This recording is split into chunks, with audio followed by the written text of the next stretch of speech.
That's Okay, true. enough about me. Oh, you have an imperfect thing on your head. It's imperfect, isn't it? Yeah, it is. Um, And actually, we're going to have a little bit of fun with tenses. Not Latin, just English to start. We're going to warm ourselves up a little bit. That's easy. Thank you for that segue, Bart. That was glorious. So let me go ahead and share my screen so I can show you stuff because I want to do that. All right, so I spent a little time working on my PowerPoint today, and we're just going to do a little review with the PowerPoint. So let's start with Clay. Clay, which past tense, the perfect or the imperfect tense, appears in this English sentence? Caecilius was counting money in the forum. That's imperfect. Very good. And Heather, why do we call this tense that was used in this sentence imperfect? Because the action was not completed. Ding, ding, ding. The action was not completed. That's why, I went and got this dude and got a selfie and put it on the slide just for you. So I did do my work today. Thank you so much. You're very welcome. I did other things, but they weren't as cool as I like this. I was very happy with this selfie.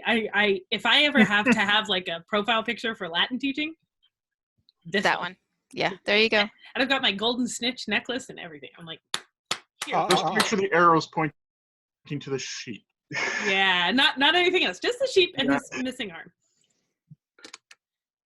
Okay, so, all right. So Bart, how would we change the sentence, this sentence about Caecilius, so that the verb is perfect instead of imperfect? We would say counted rather than was counting. Caecilius counted money in the farm.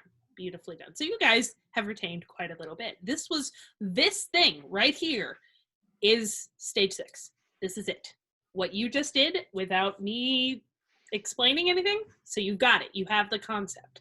So now you just have to remember to apply the concept when a bunch of Latin words are rushing past your face at the speed of light. But you've got the concept, right? So now let's do a little bit of practice time. Everybody's going to compose an English sentence, just English, not Latin yet, that uses an imperfect verb. Bonus points if your sentence is topical and or ridiculous. Then change the verb so the sentence is in the perfect tense and share both sentences with us. You have 1 minute. This message will self-destruct. Is it really going to take a full minute? I am giving you a full minute on my watch that you can't read because there's reflective glare. You have 50 seconds. I think I'm oversimplifying this problem then. No, well, I'm giving a minute. I like to give a lot of extra time because I have some students who will write the zaniest sentences. And I want to encourage you to get really crazy here so you can have fun.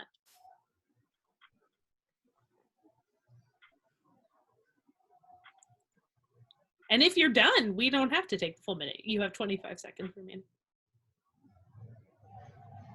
Are we good? Mm-hmm. All right. You guys are much faster than 11-year-olds. So, which is good. I'm glad. All right. I am thinking of a number. Inter unos y vigenti. Quid est tuus números? What is your number? Octio.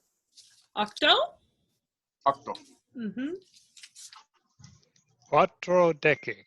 Quattuordecim. Quattoro.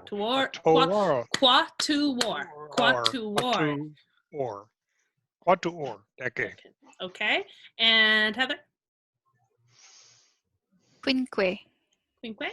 The number was tredecim. So, which I think was the number last week.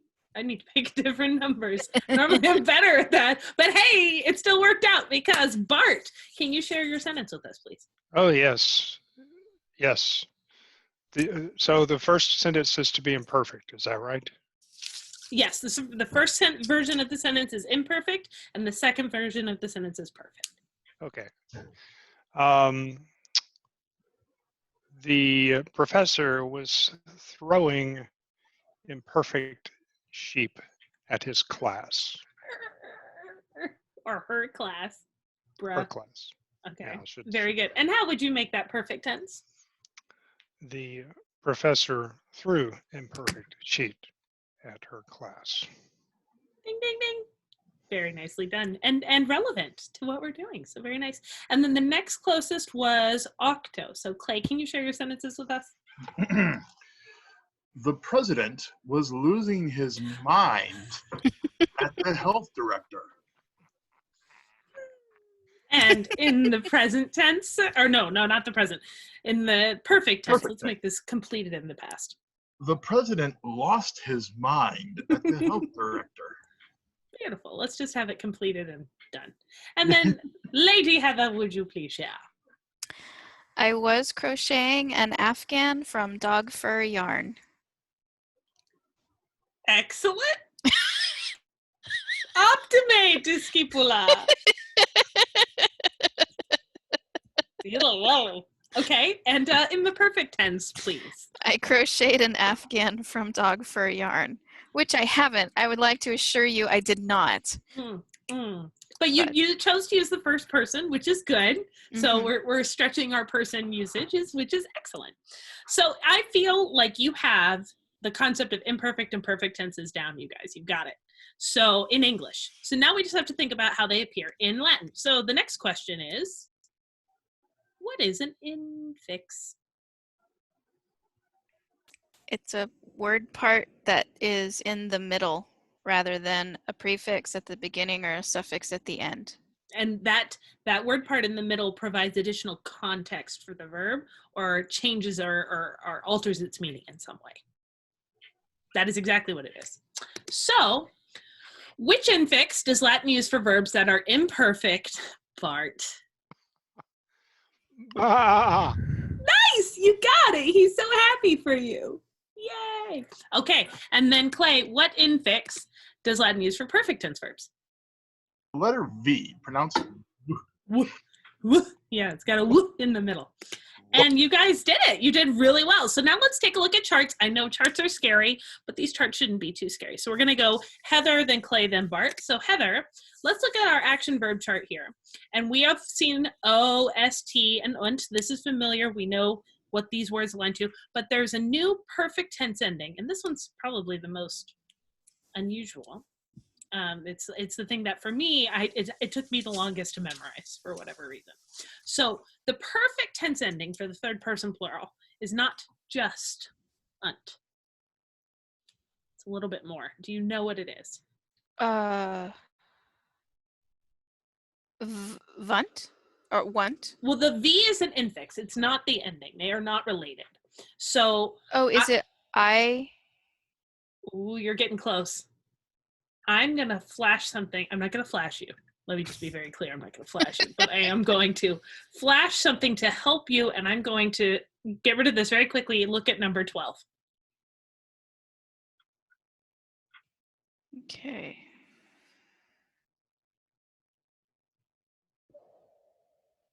And I'm getting rid of it. Aaron? Yes! Yeah, so Aaron, E-R-N. E-R-U-N-T. And ooh, that does not show up well. Let's change that color because that's not. Maybe make it. It's boring if it's black though, so it's going to be yellow. Erunt, very good. So if I'm looking at a verb and I see a V infix and a runt at the end, wow, it's really easy for me to identify. It's going to be they verbed. When I translate the verb, it's going to be they verbed. They jumped, they kicked, they lambasted, they defenestrated, they comforted, etc. Because it's third person plural perfect tense. So now we're going to Clay. Now let's look at our to be verb chart, and I can help by flashing you as well. So the third person singular in the to be, the third person singular present tense ending, or present tense verb, third person singular present tense verb is est. But when it is imperfect, it is not est. It's a little bit different. Do you know what the verb is? So instead of saying he is, we want the verb for he was.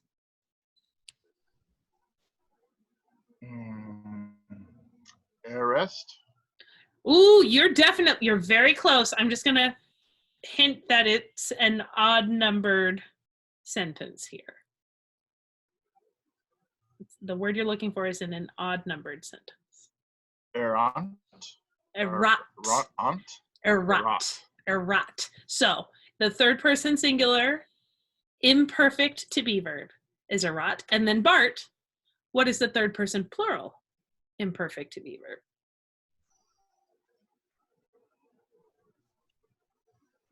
If this one is errat with just a T, what would this one be?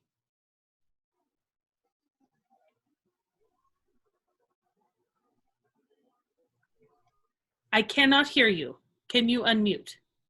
I love the oh face. I make the same face. Errant. Thank you. You guys got it. Beautifully done. So when I write out my charts, I write them like this. I go sum est erat, sunt errant. And that's just to help me remember that there's a new to be verb I have to memorize. Right? Just like someone learning English is going to have to differentiate between is and was and are and were.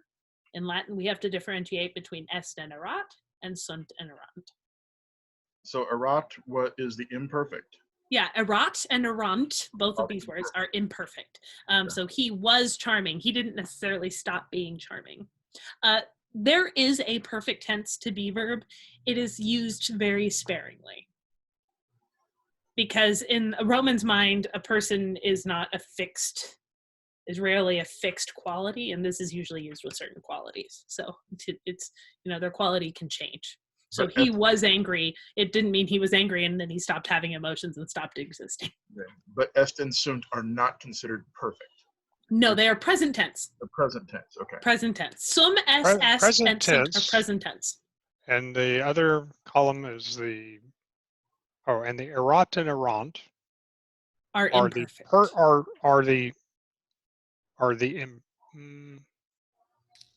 You said imperfect? They are both imperfect, correct. Now, if you were learning Latin the way I was taught Latin and how Megan was taught Latin, which we're not doing, you would actually learn this entire chart with the present tense verbs, and then you would learn a different chart with the imperfect tense verbs, and then you would learn a different chart with the perfect tense verbs, and then you would learn a different chart with the future tense verbs, and then another chart with the future perfect, and then another chart with the pluperfect. And I'm okay, now I'm completely confused. Yes. So I am giving you just these two extra endings to memorize. Both of these. But I'm confused. You say that they're imperfect. Errat and errant. Errat, I'm just going to need you to accept that both of these verbs are imperfect. Okay. They're imperfect. Okay. Are they past tense imperfect? Yeah. Well, all imperfect verbs are past tense. Okay, that's what I wanted to know. And it's because, I guess, if I have to guess, that the nature of an imperfect verb is to be doing something. Yeah, it's in progress. So it is. So every imperfect verb is a to be verb in some sort of sense. I don't know. Yes, like was is to be, was running. Yes. Okay. I know what you're saying, but let's drop it because it's not going to help you later. Oh, okay. Okay. I think I got your message, but it's not going to help us read. So let's just do some reading. So I'm going to give you guys an opportunity to do some reading for me. We're going to read the story Pugna on the next page. And if someone is pugnacious, they like to fight. Pugna means fight. It is just a noun. What declension, Heather, is the noun pugna? First. First declension, just like metella or puella or lucia, right? Or unquila. It's a first declension word. So pugna means fight. So I'm going to have you guys do some reading. I'm going to ask Bart if you could read the first three lines. So from Claymanes to Habebat, so lines 1 through 3. And then if you could read, let's split this up. If you could read lines 4 through 6 and stop at the verb inkitabant. Inkitabant, okay. Mm-hmm. And then Heather, if you can pick it up to the end. All right, so Bart, go ahead and read. And if you need help, just let me know. Okay, I'll read. I can't guarantee you that I'll comprehend. Do you want me to make this larger? Here, let me make it just a little bit larger. That's nice. There, I don't have to lean forward as much. Okay. Clemens in foro ambulabat. Turba maxima erat in foro. So we et anceliae Ancili. anciliae cibum imebant. Mm-hmm. Multi pistores panem vindebant. Poeta recitabat. Recitabat. Mm-hmm. Mercator Gracias. Mm-hmm. Cantantionem cum agregola habebat. Very nicely done. All right, Clay, take it away. Mercator iratus pecunium postulabat. Subito agricola Grecium pulsavit. Quod Grecus agriculum vituberabat. Pompiene ridibant, et agricolum incitabant. Clemens postquam clamorem audivit ad pugnum festinavit tandem agricola mercatorem superavit et foro agitavit. Pompiane agricolum fortem laudaverunt. Laudaverunt. I love this verunt ending, like this whole little, the way of these verbs appear, because it sounds beautiful to me. Laudaverunt. I don't know why verunt sounds so pretty, but it just, I love it. Okay, so now I'm going to read, and feel free to put your eyes to the side, and I'm going to do it my way, and hopefully you're going to get a little bit more of the meaning, okay? So Clemens in foro ambulabat, turba maxima erat in foro. Servi et ancillae cibum emebant. And guys, cibum's an old vocab word. Hint, kibble. What is cibum? Food. Okay, so cibum emebant. Multi pistores panem vendebant. Poeta recitabat. So there's a lot of stuff going on in the forum, right? Because it's your general marketplace of the town. So this makes sense. All this different stuff is going on. And then, so I want you to imagine what I just read to you is like a general, like if this were a film, if this were a general sweep of the marketplace, right? You're seeing all this different activity happening. And then in just a moment, you're going to see, instead of having that nice general sweep of the forum, it's going to zoom in on two men. Okay? That's what we're about to do, the zoom in on two men. Mercator Graecus contentionem cum agricola habebat. And guys, what does contentionem habebat mean? It's on the side. Having an argument. That's important, right? That's what we just zoomed in on. Mercator iratus pecuniam postulabat. Subito agricola Graecum pulsavit. Quod Graecus agricolam vituperabat. Right? So that was our zoomed in moment. Now we're going to zoom out just a little bit. And I almost imagine when I see this in my head that, you know, it's one of those shots like when it's like a schoolyard fight, right? You've got the camera like circling around the two people fighting so that you're really focusing on the crowd in like a continuous shot. That's how I see this in my head when I read this story. So, Pompeiani ridebant et agricolam incitabant. And now here comes Clemens running in from outside. Clemens, postquam clamorem audivet ad pugnam festinavit. Tandem agricola mercatorem superavit. Et a foro agitavit. And stay out. That's English. Sorry. Pompeiani agricolam fortem laudavit. So before we translate, we're going to do a little activity. We're not going to translate. We're going to go over the comprehension. But before we do that, we're going to do a little activity where we find verbs. Okay, so let me close this down a little bit. It's going to get really big, so please don't freak out. Oh, I don't want to reveal you the answers. All right, so we're going to go on a little scavenger hunt.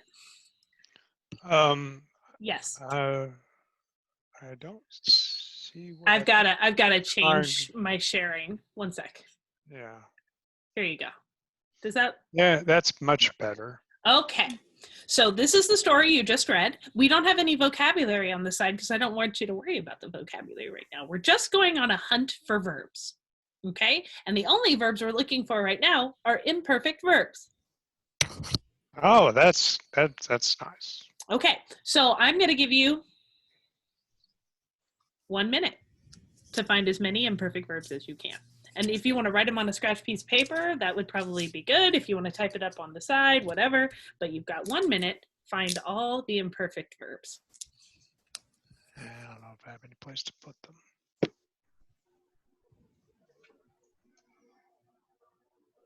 wish you could draw on your screen what I have, but I don't know how to do that. I've lost the screen. No. I don't know how to get back. I tried to type. I don't know how to help you. I'll find it. 30 more seconds.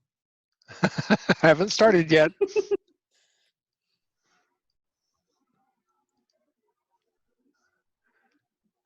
we go.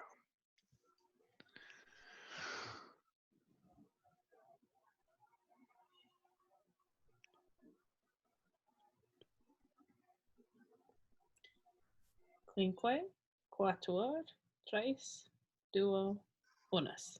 All right, you might not be there. Might not be done. That's okay. I'm going to take this away and show you what I found. Oh, God. Apparently, I stopped screen sharing entirely, which was not my intention. Let me pull up which one's the imperfects. There it is. Screen share. And this one. Not that one. This, it doesn't want to click on the thing. That's what I had.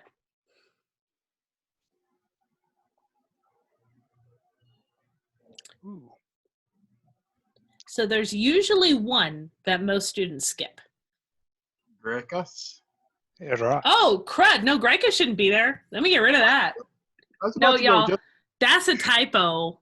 That's a typo. Greicus is definitely not a verb. That's an adjective. No, you're right. I'm wrong. I don't even know how that got on there. I don't know. Damn it. I thought I did good. I didn't double check my work. Okay, you know what? I'm being a perfectionist. Greicus isn't. That's not a word. That's not an imperfect verb. That's an adjective. That should not be there, and I don't know why it's there. Probably pasted a circle in the wrong place.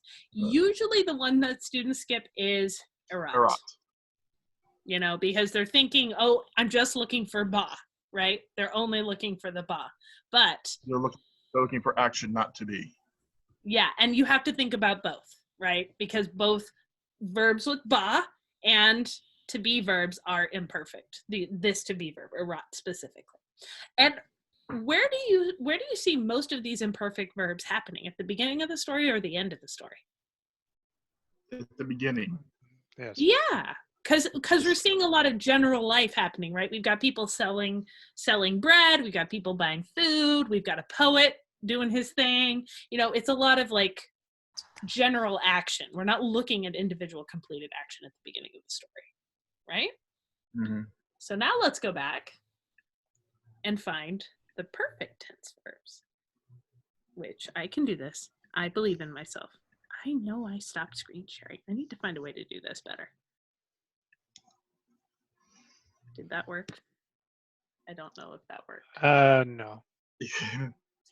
Why? It's Why? not good. Why? I want this one. Is it there? No, Yes. it's why. I think all we have are imperfect verbs on the screen. Now, there we go. That's better. Okay. So I'm going to give you a minute. Find me the perfect tense verbs.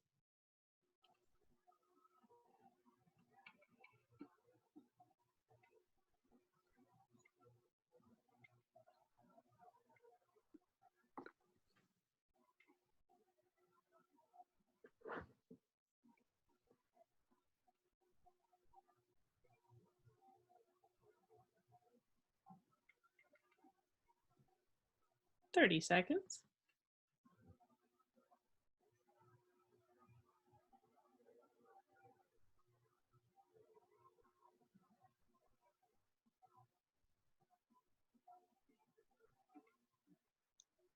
Ten seconds.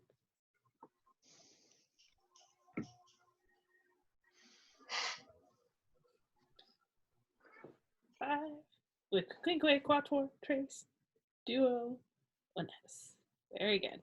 All right, so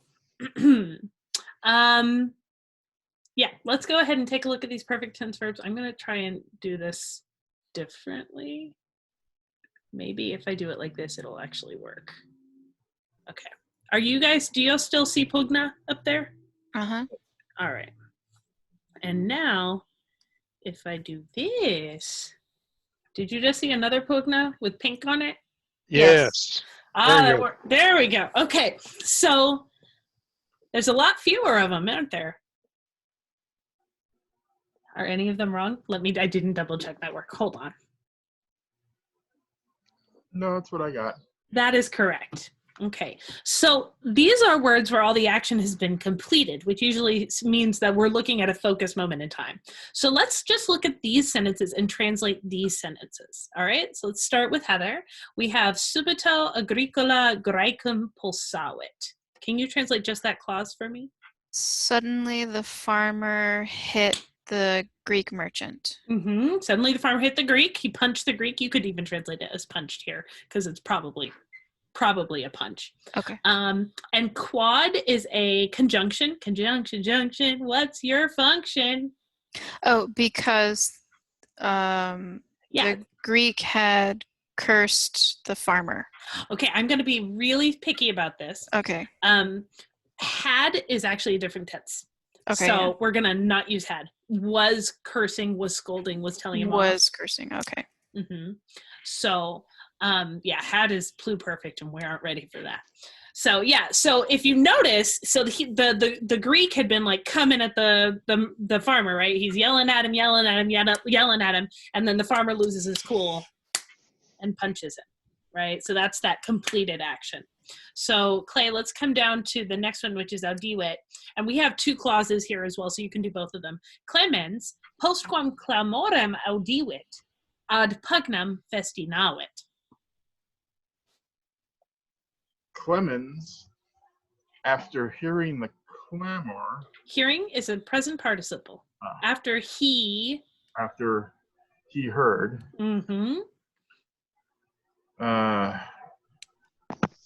Festinat means to hurry. Okay, hurries to the fight. Yeah, hurried. Perfect tense. Hurried to the fight. Right? You say, "Ooh, I want to go see." When I first read this, I thought he was coming to stop the fight. No. He's coming to watch. He's like, "Yes, there's a fight, guys. There's a fight under the bleachers." Like, it's that moment. All right, and then Bart, come down here to you. Tandem, and tandem means finally or at last. And usually if you see tandem, you're going to see a perfect tense verb because if it's finally, it's usually something is completed at the end. So tandem agricola mercatorem superavit. And do you remember what that vocabulary for that is? I have my own thing for that, I think. So close enough. Okay. So finally, the farmer overcomes. Oh, it's perfect tense. You said it right the first time. Overcame. Okay. Overcame. Who? The merchant. And chased. Chased who? What's the accused? Chased the merchant from the forum. Yeah. That is so good. And you can actually translate agitawa. In this context, chase is correct. He's like chasing him out. Get out of here. You know, we don't want any of your kind. But this verb in a different context would be hunt. So agitawa is chase or hunt. So it's that direct pursuit is what this means. And Pompeiani agricolam fortem laudaverunt. What did the Pompeians do, you guys? They lauded him, applauded him. Yeah, they praised him. They're like, "You're very strong, you are good, and you are Pompeian. That other person was from Greece. We don't like him." And fortem is? Brave or strong, depending on your context. Okay. So Did they strongly praise him, or did they praise the strong What? farmer? Look at Fortem. What is its ending? M. EM. Okay, And so they're praising the strong farmer. That's what. Exactly, because M is accusative and agriculum is accusative, and they go together. If you wanted to say they strongly praised him, then it wouldn't be. Oh, I lost my mouse. Where'd my cursor go? Okay. This word fortem right now looks like a noun, right? It has that noun ending. If it were an adverb meaning strongly, they praised him strongly, it would be fortiter with that ter. Okay. The suffix. Y'all did great. Y'all did really well. That was super good. All right. So at this point, I'm going to let you have a little bit of a break. Y'all worked really hard. And we're going to just read a little story. And actually, I'm going to read it to you. I'm going to help you out.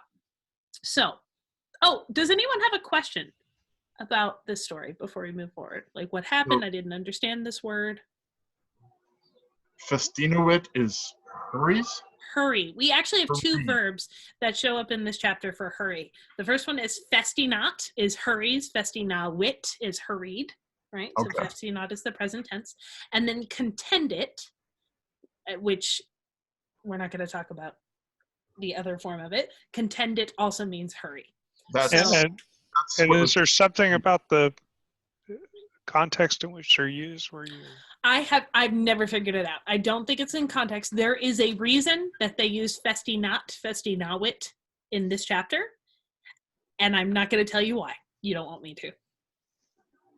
That is Oh, not really? about context. It's I don't want you to. You do not. Trust me. You don't want me to open that can of worms. Remember all those charts I was just talking about? How you don't I need don't that want to right know. now? I don't want to know. You don't. I don't want to know. You're not ready. Okay. So, Wait, trust okay. me. Two words that mean the same thing. Yeah, there's a reason. It's got to do with how the word looks, and they don't want you to be confused. So I don't wanna know. festinawit is very consistent and regular. So now I'm going to Okay. read you a little story. Before we do, I'm just going to read you the vocab so you have it. Laite, happily, that's an adverb. Libertus is a freedman or an ex-slave. Invitavit, oh, I love saying that word. Invited in the perfect tense. This would be invitat in the present. Valde commotus, very moved, very much affected. Commotus literally means to be mixed up. Motus is mixed, and com is with. So like everything is mixed together. So when your emotions are mixed together, you're like, I'm gonna cry, right? Paine means almost. So paine lacrimaba was almost crying, right? Almost on the verge of tears. Tum, then, excitavit is to woke up in the perfect tense, excitat in the present tense. And we do get our English word excite from this, but it doesn't mean to excite someone. It means to like rouse them, right? Or to be roused, wake up, okay? Totem rem is literally this means the whole thing, but in this context, it means the whole story or the whole matter or the whole affair, right? Narawit is told, or, narat would be tell, narawit is told, and parawit, prepared. We've seen parat before. Parat prepares, parawit prepared. So, and by the way, Felix here, this word here, not Felix, Felix. Felix is a name, just like we think of Felix the cat, and it means lucky or happy. So that's important. Felix, multi Pompeiani in taberna vinum bebeban. So what were these Pompeians doing in the tavern? Drinking Wine, right? Which makes sense. They're in a tavern. Clemens tabernum intrawit. Who comes into the tavern? Who came into the tavern? Clemens. Mm-hmm. Subito Clemens Felix clamavit. No, I'm not going to translate that. I think we all understand what that means. Clemens felicem laite salutavit. Felix erat libertus. So now I've got a question for Heather. Heather, what can you tell me about the relationship between Clemens and Felix based on what we just saw? Is it a positive or negative relationship? It's a positive relationship. Mm-hmm. They're friends, maybe. Mm-hmm. And if we think about it, if Felix erat libertus, that means he used to be a what? He used to be a slave, but he's now freed. And Claymanes is a slave. So if Claymanes is a slave and Libertas used to, not Libertas, Felix used to be a slave, they might have socialized, which means they either worked together or lived close to one another, right? Or maybe had similar jobs. So they're familiar. And also Felix has higher status than Clemens now, right? Because Felix is a freedman, and yet they still are warm because Clemens Felicem laite salutavit. He greeted him happily. So Clemens Felicem ad Wilam invitavit. So Bart, what did Clemens do to Felix? Ad Wilam invitavit. Oh, he invited Felix into the house. Yeah, he meets him at this tavern and then invites him over to the house. Now, a slave is not a child, but actually, Bart, this is very relevant for you. I once got in big trouble because I invited someone over to the house and I didn't ask Mom for permission. It was before we moved to Australia. I was like 6. And I said, yeah, you can stay over tonight. And then they wanted to have a sleepover. And I didn't tell Mom. And Mom was not ready for a sleepover. And I had to go. My mom made me go tell my friend that they couldn't come to my house. And I felt like the worst person in the world. So the fact that Clemens just freely invited Felix over to a house that Clemens does not own, what does that tell us? Anyone can answer. Clemens feels comfortable with Caecilius. Yeah, and this other person, Felix, we assume Caecilius will approve of him, right? Well, probably knows him. Yeah, he at least knows him. He's not worried about him. Like, if Grumio were inviting Felix over, maybe we'd have some doubts, right? Because we know Grumio's judgment is... But Clemens generally has good judgment. So he's inviting this person over. This person must be welcome in Caecilius' house. So Clemens et Felix Wilam intraveirunt, Lucia in atrio stabat, Felix Luciam salutavit. Appropriate. Clemens Caecilium et Metellum quaesivit. Now, quaesivit is from the verb quairit. We've seen it in the past. It means to seek or look for, right? So when Felix comes into the house, after he greets Lucia, what does he do? He looks for Metella and Caecilius. Yes, and I just realized I asked the wrong question because it wasn't Felix who did that, it was Clemens. Yeah, but so Clemens goes and finds his master, right, and his mistress. Caecilius in horto legebat. So what was Caecilius doing? Legebat. Reading. Reading where? In horto, always. Garden, yes. Yeah, he was reading in the garden. Oh, this is interesting. Metella in tablino scribebat. What was Metella doing? She was in the study writing. Yeah. So now we have actually seen 2 women in Caecilius' house who are literate, which is cool. Caecilius et Metella ad atrium festina veirunt. So they didn't just walk to the atrium when they found out that Felix was there. How did they move to the atrium, you guys? They hurried. They hurried, right? Et felicem saluta veirunt, and they greeted him, right? Postquam Quintus atrium intravit. So Quintus comes into, so now we have the whole family there. Felix uenem spectavit. What does the verb, it's not a verb. What does the noun uenem mean? We saw it in stage 5.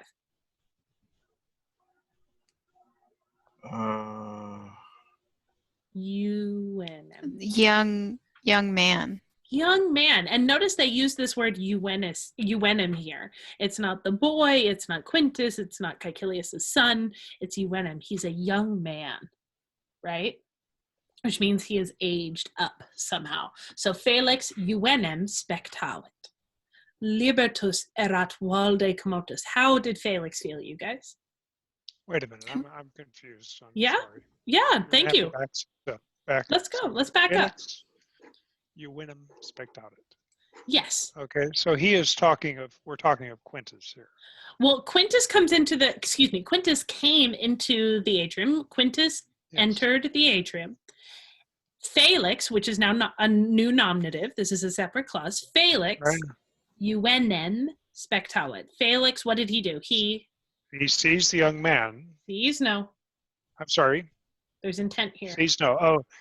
Oh, intent. So he looks at, I'd say. Or, And it's perfect tense. okay. So he is looking, or was looking at the young man. It's completed. It's completed action. Oh, perfect. He looked. He looked at the young man, He right? looked at the young man. Okay. Yeah. And libertus, the libertus here is the freedman, right? It's another word for Felix. So libertus, meaning Felix, erat valde commotus. He was overcome with emotion. Yeah. He's overcome with emotion after he looked at Quintus, right? Paine lacrimabat. So he's not just feeling a lot of things, he's almost crying, right? He was almost crying. Sed ridebat. So he was almost crying, but he was also at the same time what? Laughing. Smiling. Smiling. Smiled. He could have been laughing. He'd been like, ha, ha, ha, ha, ha. So there's obviously a really intense emotion going on here for him that has something to do with Quintus. This is important. Tum clemens ad culinam festinavit. So then where did Clemens hurry, you guys? The kitchen. Yeah, to the kitchen. Grumio in culina dormiebat. What was Grumio doing in there? Slept. He was sleeping, right? Which makes sense. It's probably his room. Clemens coquum excitavit. So what did Clemens do to Grumio? He woke up the cook Woke him up at totam remnaravit. and told him the whole story. Told him everything, right? Told him the whole matter. Coquus quod erat laetus canam optimum paravit. And so the cook, and let's translate this. So coquus is what, you guys? The cook. The cook. And then we can translate this little subordinate clause here, quod erat laetus, because how was he feeling? Happy. Yeah, so because he was happy. So the cook, because he was happy, and then we'd finish up that main clause. Canam optimum. And what is a canam optimum? Big dinner. Best Nice meal. dinner. Yeah, Nice a dinner. really Best dinner. nice dinner, a really excellent dinner, right? So he prepared, that's parawit, he prepared a very good dinner, an excellent dinner. So it seems like Felix, who's this freedman, he's not just a normal guest, right? He's an honored guest, and that's really important. That's important for the next story, because the next story is a flashback, which we're not going to read today. But when we get to this, Felix at Fur, and if you look right here, what does Fur mean? Thief. So we're going to see a little flashback called Felix at Fur. So, and this one's fun because there's a comic next week. Next lesson, we're going to actually have a comic where we read it with action. All right. So do I have any other? So I'm gonna make an assumption about this story. Okay. Let's see if it's right. That as Clemens comes into the taberna and sees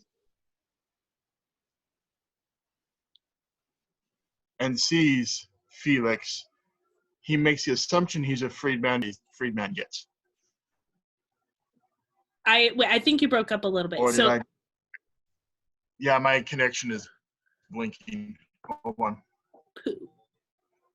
well, I think so. He in the beginning of this There's my story. connection. Hey, He's back. you're back. I'm back. I'm thinking he comes into the tavern and sees that Felix doesn't have a beard and is wearing that funky hat that a freedman gets. So maybe Felix is from another family, and they just found out he's freed, and they're like honoring him. Right.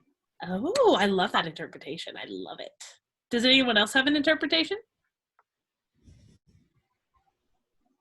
No? Okay. Well, we're going to have to wait to find out until Sunday, because I'm not going to tell you the answer right now, unless you want to read ahead, which I can't stop you from doing. On next week's class. Yeah, it's just, I like having those like cliffhangers. So now we're just going to go over here, and this is a story that will be a homework story down the road. We're not going to do it right now. It'll probably be the homework for next week. But I'd just like us really quickly to do a little bit of practice with singulars and plurals, because we haven't really discussed them very much today, and they are important. And remember, when I'm going through a Latin sentence, I'm going to look at the verb at the end of the sentence, and I'm going to say, is this verb singular or plural? And I look at the ending. This one has a T, so I know it's singular, right? And then I say, which subject do I need, the singular or the plural one? It has to agree, so I pick the singular one, right? So I know you haven't prepped this. I'm not expecting you to get it perfect every time, but let's start with Clay, and then we'll go Clay, Heather, Bart. Clay, Heather, Bart. So Clay, blank perviam festinavat. Which is the correct answer? Libertas. Libertas, very good. And Heather, blank pecuniam portabant. Ancile. Very Pecuniam good. portabant. Very nice. And Bart, blank atrium circumspectavit. Fur. Fur is correct. Very fur. Fur. Fur. Yeah. Fur. Fur. And then Clay, blank clamorem audiverunt. Mucatores. Very nice. And then Heather, blank furem superaverunt. Pueri. Very good. And Bart, blank ad urbem festinavit. Nata. Y'all ad did urbem festinavit. Y'all are perfect. You have those singulars and plurals. You've got those nominatives down, which is fantastic. So let's then, I guess, wrap it up for today. I am going to assign homework from the language activities. Which did I give you? Nouns or verbs and which tense is what you gave us last time. All right. So then I would just like to have you really focus on your vocabulary for Sunday, because you guys hit a wall in stage 6. Stage 6 is a lot. You've got tenses, you've got declensions, you've got person and number for verbs. And so really, really push yourselves on your vocabulary. Really, really do that. Because if you get the definitions of the words down, that is going to be what makes or breaks you. If you know what the definitions mean, then you can really focus on the grammar. And if you don't know what the words mean, I can't help you. So I would just ask for you guys to do the sorting for singular, plural, and meanings. Study the vocab and do that for me. And that's it. Alrighty. Okay. We've got 7 more minutes till 8. Anyone got news? Nah. I am making an Afghan, and I had to buy more yarn today. And I was really worried because I started it so long ago, they don't produce the yarn I was using, and I was really worried that all the work I had done would be for naught. But the yarns are close enough, so I get to keep working. That is very nice. I'm glad. I have yarn and didn't have to find the matching dog for the dog fur. About to volunteer some fur for you right here. No, thank you. Thank you, no. I've got pets. You know I'll send it to you if you need it. Have you seen they take cat fur and like felt hats out of the cat fur and put them on the cat? Yeah, that's a thing. Yeah. Ouch. No. That's a thing. Kind of like Oh no. Oh, don't give Lindsay ideas. Oh, this is an excellent quarantine hobby. This is excellent. Oh, I'm very intrigued. Actually, I'll take the cat fur and make one for the dog, and the dog fur and make one for the cat, so that they can like cross-contaminate or whatever. That's very good. I'm excited. You're welcome. I guess you're not coming back to Latin class then, Lindsay. No, I will come back. I like Latin class. Okay. I think it's very fun. I was going to say I have a little bit of news that I had a job interview yesterday for a school that's not my current school, which is good. And I would be very happy to not be at my current school. But I don't know if I got it, so I'll let y'all know. I feel like I'm a very intense human. And not everyone, I don't think that always works on Zoom. because this I'm the like one- listening, and then I back Was this away. for the one up north? It's one of the ones in the It north. works really well. I think it works really well on Zoom. Okay, well, hopefully I didn't scare them off. They all seemed kind of tepid humans. Like they seem nice and professional, but So I long mean- as you hung up before you mumbled tepid humans. I did hang up before I said that. I did hang up. But this would be like fourth Did you job tell- interview. Was this for like teaching a Latin class or? I wish. Okay. There are a ton of Latin classes open, or Latin positions open down in Katy. Like 3 of their teachers at high schools quit down there. No, it's for theater, middle school theater, at a school that is literally half a mile from my house.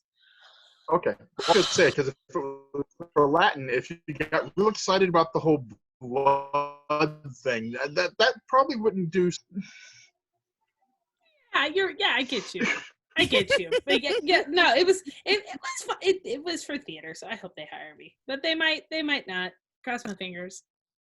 Anyway, Well, good Oh, luck. cross my Break a fingers leg. and hold my thumbs for you. thank you. Break a leg. Okay, well, my friends, I'm going to let you go, and there is sushi downstairs waiting for me. Enjoy. Mm. Have a good evening and good week, See you later. everybody. Have a good week, y'all. Bye.